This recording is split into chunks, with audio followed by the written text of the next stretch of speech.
សួយបងបងអាចរៀបរាប់បងអាចរៀបរាប់អំពីចំណាប់អារម្មណ៍បងអំពីអង្គសង្ក្រាន្តតែ3ម៉ាត់ទេ3ម៉ាត់យេនិយាយមិនខ្លះត្រូវ3ម៉ាត់ពាក្យ3ម៉ាត់សបាយជួបជុំបងប្អូន I'm Chamua James. James Yeah. would you like I mean how would you describe Uncle Songkran in 3 words I think it's like one of the biggest parties in the whole world.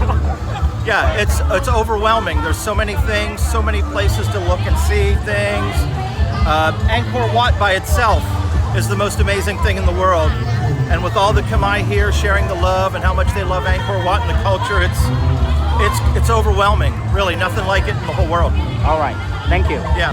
សួស្ដីបងអាចរៀបរាប់3ពាក្យអំពីចំណាប់អារម្មណ៍បងមកលេងអង្គសង្ក្រាន្តនេះ So this is my second time.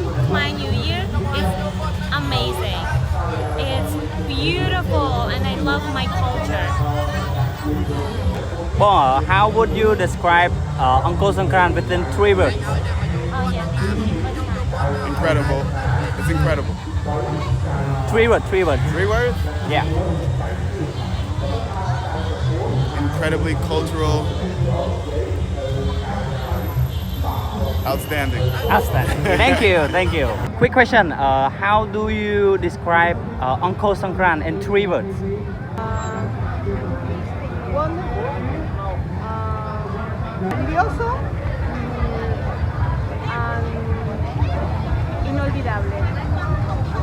let's say how would you describe Uncle Songkran in 3 words The event's amazing. okay This is great. I mean, I've been here before and never Alright. seen this many people. Everybody's fun, happy, enjoying the new year. So it's a tremendous time. all right thank you 3ម៉ាត់ទី1សបាយទី2ស្មូបែបទី3តិចហ្នឹងហើយបើសិនជាអ្នកទាំងគ្នាបានមកលេងអង្គសង្ក្រាន្តចាំប្រាប់ខ្ញុំផង3ម៉ាត់អ្នកទាំងអស់គ្នា3ម៉ាត់ចំណាប់អារម្មណ៍អ្នកទាំងអស់គ្នាអីគេខ្លះអរគុណច្រើនបាយ